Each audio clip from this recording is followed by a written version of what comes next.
Steam demos and the Steam Next Fest have quickly become one of my favorite things in the gaming industry, as it's exposed me to a ton of titles I'd otherwise miss, and fortunately doesn't cost indie developers $500,000 to use to get the word out on their games. I've wanted to do a video like this for a long time now, and while not all the titles on my list were a part of this month's Next Fest, I still wanted to include them because they deserve some spotlight too. So please enjoy this little jaunt through the indie space, and finally, links to every game will be in the description below. So without further ado, let's dive right in.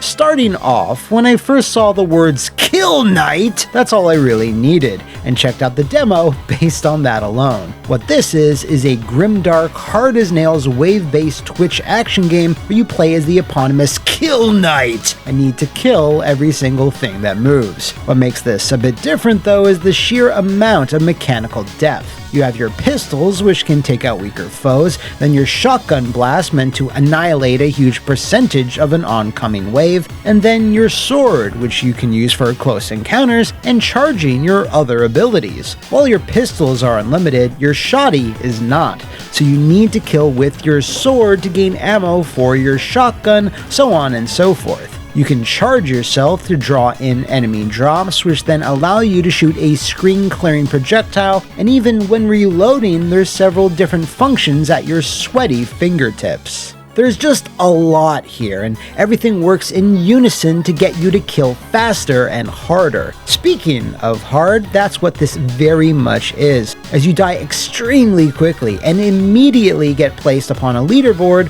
when you die. If you're into these super challenging wave-based shooters, consider wishlisting Kill Knight, as it's the definition of those you won't last for 5 minutes playing this kind of game. I'm pretty sure, at least. Kill Knight slaughters its way onto Steam sometime later this year.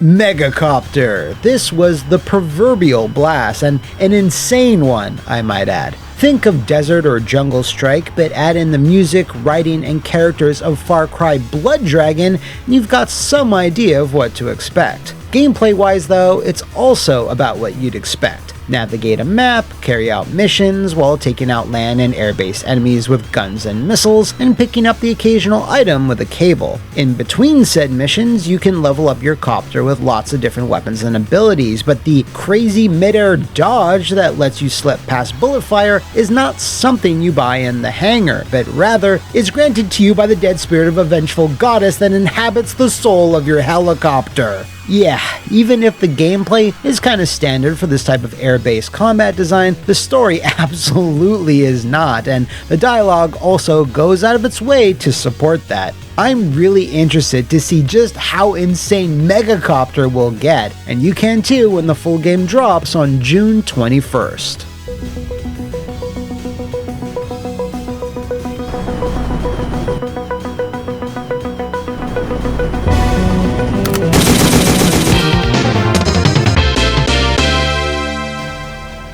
I barely remember seeing a trailer for this one during the summer fest thing, and it only stayed with me because Flintlock as a game name is pretty cool, but thankfully the developers of Ashen have made something here that's way more than just a cool name. It's very much the most AAA looking production I'll be covering here, with great models, animation, and lighting effects, but also has a lot going for it in terms of gameplay as well. You definitely switch between melee, ranged, and magical combat to fight the undead, and while it feels a bit like a Souls game, it also doesn't, as you feel fairly powerful off the bat and have a ton of cool mobility options where your jump is propelled by magical explosions, then you cross gaps and obstacles pretty easily.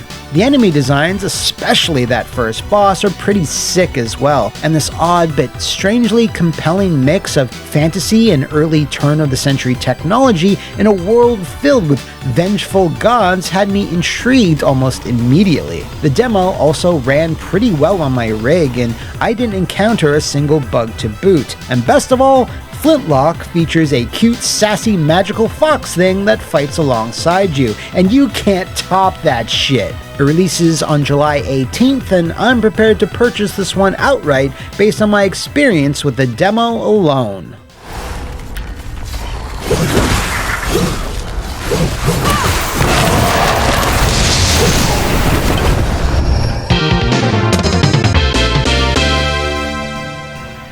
Do you miss Spyro, 3D platformers, or both? Well, Glyde the Dragon attempts to satiate those thirsts, along with a tiny pinch of Devil May Cry. You have here a colorful fantasy world overstuffed with magical talking dragons, and the type of level design you'd expect in a 3D platformer. There's enemies to burninate, NPCs to chat with, little mini missions to complete, and lots of collectibles to get your grubby claws on. The actual combat seems to be the highlight though, with Glyde able to combo enemies on the ground with a few cool special moves that launch him forward or allow him to pop enemies into the air, complete with combo ratings appearing on the screen. You also get the ability to turn into different draconic types, so by the end of the demo, you unlock the Lightning Dragon form that comes with its own distinct moveset. The only thing I can honestly say against Glyde, aside from there being maybe too many particle effects on the screen when combat gets hectic, is that the voice acting is pretty wooden and the script extremely basic. There's no flourish to it, just let's go over to the enchanted whatever and see who's causing this mess. I do not think we are going back this way anytime soon. Sheesh, we really did provoke that guy, didn't we? Maybe you should have taken his advice to not touch his stuff. True. Even if this is a story meant for the younger set, it still lacks the whimsy and cheeky dialogue of the original Spyro games. Glyde is currently listed as coming soon, and despite those rough edges, I had a pretty good time with this one. And, you know, dragons rule.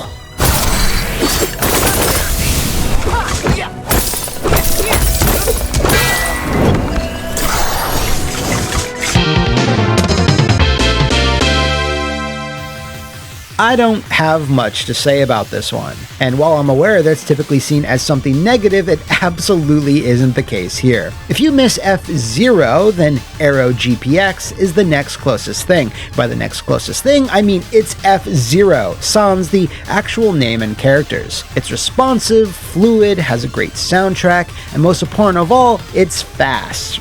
Real fast. If you're familiar with Steam, then you'll know that dozens of futuristic racers get released on the platform every year, it seems, but in one way or another, they don't quite nail the game they're homaging, but Aero GPX excels in it, revels in it even. More specifically than that though, it's going for F-Zero X, which I personally love. Don't get me wrong, I like all the games in the series, but X has a special place in my heart, so the fact that this is most closely modeled on that is a big plus for me. Now, if you're expecting crazy new innovations and features, going by this demo at least, you won't be getting that here, but honestly, that's okay. When Nintendo neglects a franchise for 21 years, aside the one singular bone they've thrown us, something just being fun and playable is all you need. Not sure on the date for this one, but it's listed as coming soon.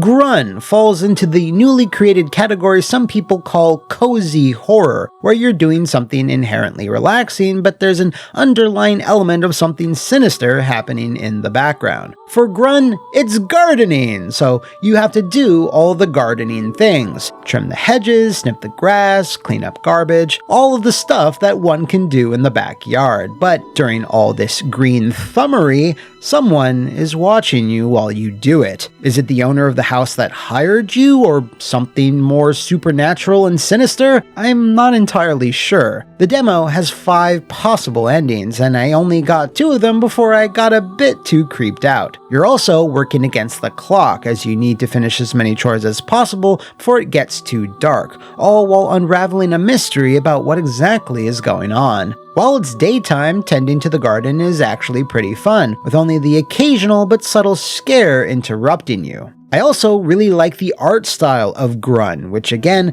straddles the line of being cozy and unsettling at the same time. It's slated for later this year, and if it's out before the end of October, I'd be interested in snipping some of the grass for you guys over on Flophouse Plays.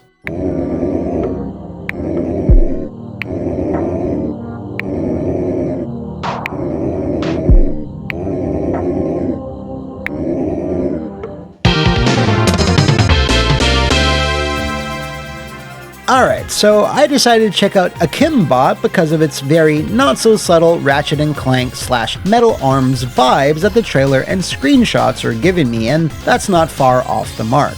Lots of destruction, lots of guns, it controls really well, and is pretty impressive visually. While firearms are indeed the focus, you have a pretty decent set of melee options to take out the robotic mafiosos that are after you. And while I like the tropical setting of the first level, I did feel like it just kept going, and after a while it felt like I was seeing the same set of platforms and little villages over and over again, so yeah, kind of repetitive level design, at least judging from the first stage. The other thing is that the two main characters, EXE and Shipset, are actually a pretty annoying duo. They don't have an OU style relationship, like they just straight up hate each other, and while the dialogue is well written, it's not very fun. I assume they're going to evolve and grow to like each other in the full game, but as a first impression, they really didn't ingratiate themselves to me at all. Once we're out of database orbit, we go our separate ways.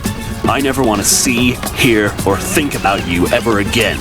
You got it? Fine. With that attitude, I'll be happy to never see your face again. Let's just go.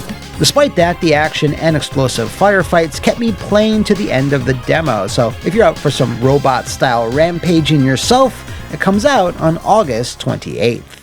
Huh? Where did you get that? Oh, you know, just lying around next to one of the mobsters you knocked out. Hand it over. Hey! That was my gun! Parking Garage Rally Circuit is exactly what it says on the Steam page. You race in parking garages. When you think about it, they're pretty interesting structures though. The multiple floors, the tight turns, never remembering where you parked, and the developers at Wallaber Entertainment certainly knew this because it makes for a fun little racer. The PS1 style visuals, combined with the cute cars and energetic music, makes for a great first impression, but it's the hard reliance on power drifting around corners that really makes the game shine. The way certain parking garage tracks get extended outside the confines of the building for a bit, and random events like a rock slide cascading giant obstacles in your path help to keep things fresh, and honestly, my only complaint was that the demo was just really short. Hopefully there's a ton of courses or a track editor to give the game some replay value in the full package, but either way, I had a good time with what was here regardless. No date other than 2024, but I'll be keeping my foot on the gas for Parking Garage Rally Circuit whenever it releases.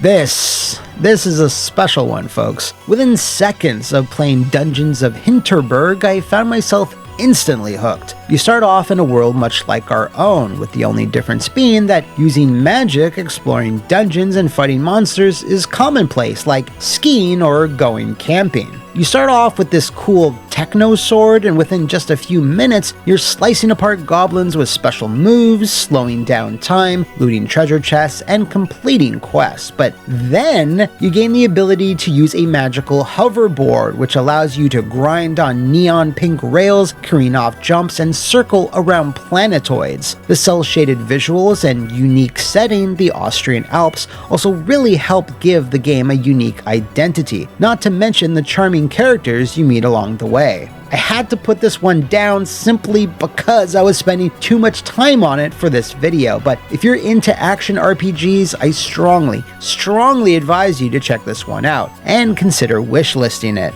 Dungeons of Hinterberg comes out on July 18th, and I am absolutely here for it.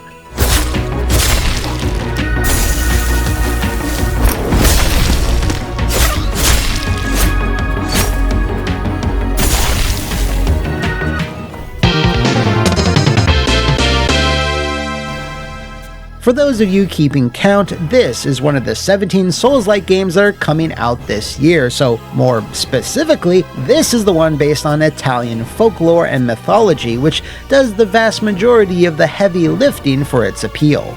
Because, unlike a lot of similar titles, Enotria, The Last Song, has a very different palette than, say, Bloodborne or Dark Souls, smartly taking a few things from Elden Ring, like the ability to jump, and presenting slightly more pleasant locales, and not the same dank dungeons we've seen time and time again.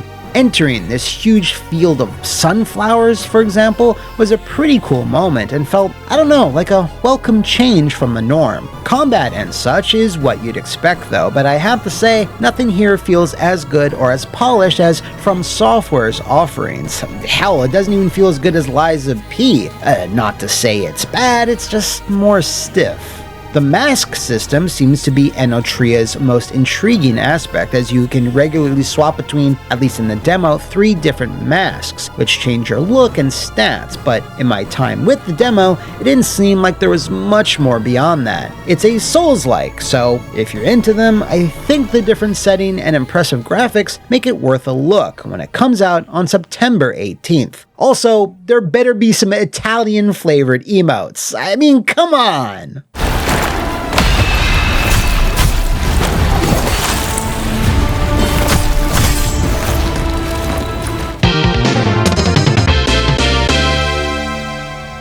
Tired of the Souls-like games that I just described? Do you yearn for the days of 6th and 7th generation action games? And do you enjoy a pinch of jank in them? Then you might enjoy Steel Seed, which is definitely a throwback to stuff like Nano Breaker or the seminal PS2 classic, Bujingai!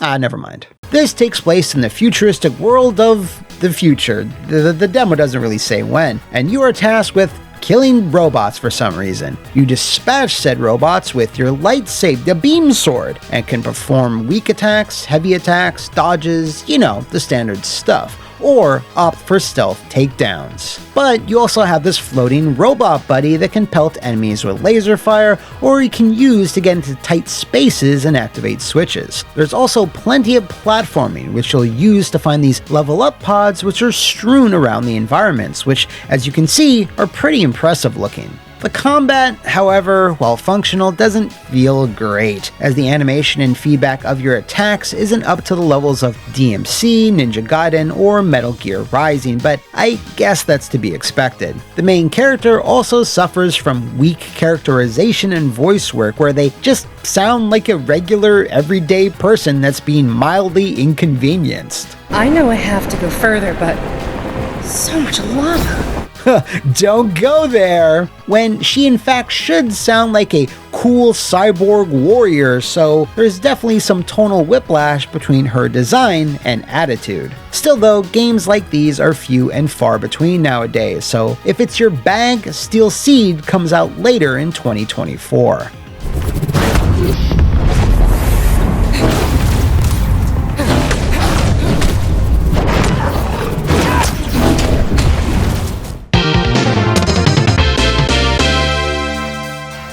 Okay, just full stop. Taxi Rush is just insane. Unhinged opening theme song with vocals? Check. Legally distinct characters straight out of Fast and Furious? Double check. Unabashed ripping off of Sega's arcade series? Triple check. So yeah, Taxi Rush is quite the sight to behold. There's plenty of bugs, AI voices for the passengers, Jesus, and super wonky physics, but it's a laugh out loud riot to actually play. Has a great sense of speed, and you can do hurricane kicks for some reason.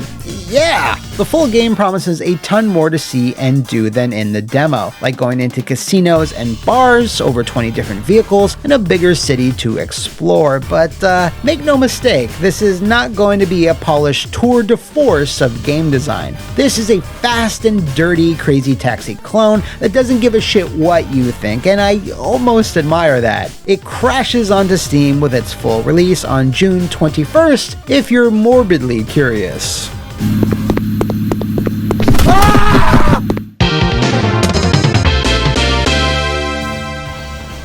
Hell yeah, Grapple Dog is back, and this time he's going cosmic. Some of you may remember when I took a look at the original Grapple Dog a few years back, and I really enjoyed it. Fun riding, addictive and responsive gameplay, bouncing music, and Pablo is just so cute. Cosmic Canines ups the ante, however, by presenting a new world-ending alien threat, and to help Pablo out this time is a second canine by the name of Luna, who bears more than a passing resemblance to a certain ultimate life form. Damn it. While Pabs can throw paws, Luna has access to a dash, and the second most powerful tool in the world behind a grapple hook, of course, a gun, which is used to make short work of enemies at a distance. The gameplay is split up between Pablo and Luna levels, and has all the same collectibles and challenges you'd expect from the first game. My only real criticism of Cosmic Canines is that I assumed this was going to have some form of multiplayer, for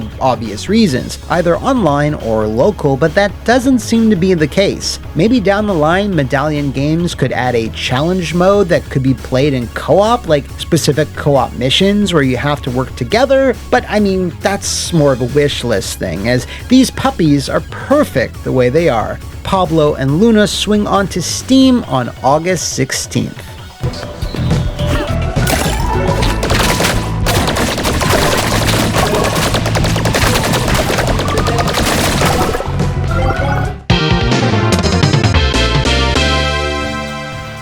I saw some screenshots of Wander Stars on Twitter about a year ago, but because the way Twitter works, it refreshed itself for no reason before I saw the name of the game, and I couldn't find the post again.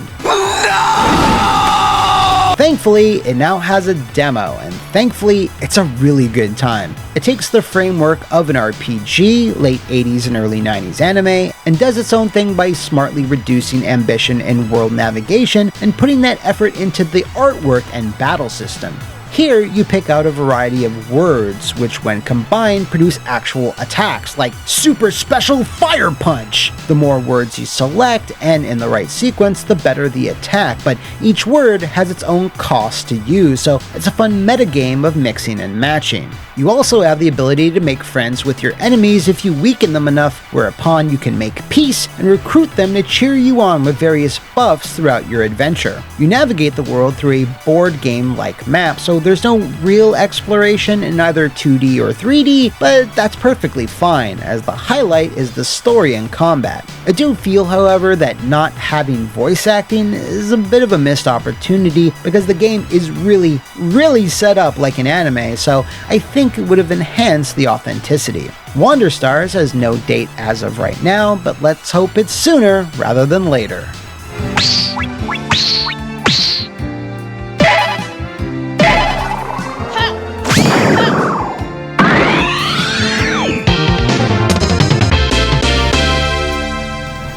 And finally, I'd like to wrap up with a very last-minute entry in this list with Fumes, which I saw a 7-second clip of before immediately downloading the demo. If you're like me, and I know I am, you were depressed after watching my video on the 2015 Mad Max video game, but fortunately Fumes is here to keep that wasteland insanity going. Here, you control a rusty car in an endless desert, with full mouse control over your guns as you get relentlessly attacked by other vehicles before being presented with a super intimidating and insurmountable boss fight with the world's most pissed off evil monster truck, where you proceed to get completely smashed out of it. After your death, though, a gaseous entity emerges from your wrecked vehicle and possesses another one that has a different loadout of weapons and stats. You can then choose to salvage the scrap left over from your previous attempt in an effort to level up and take out that boss. Fumes was immediately engaging, is a dream to control, and is quite different from anything I've played before. It's no graphical marvel, and it's hard to say how much the full game will ultimately offer in terms of replayability, but it's just so cool I couldn't help but fall in love with it. It doesn't really have a date as of yet, but I'm willing to wait for it.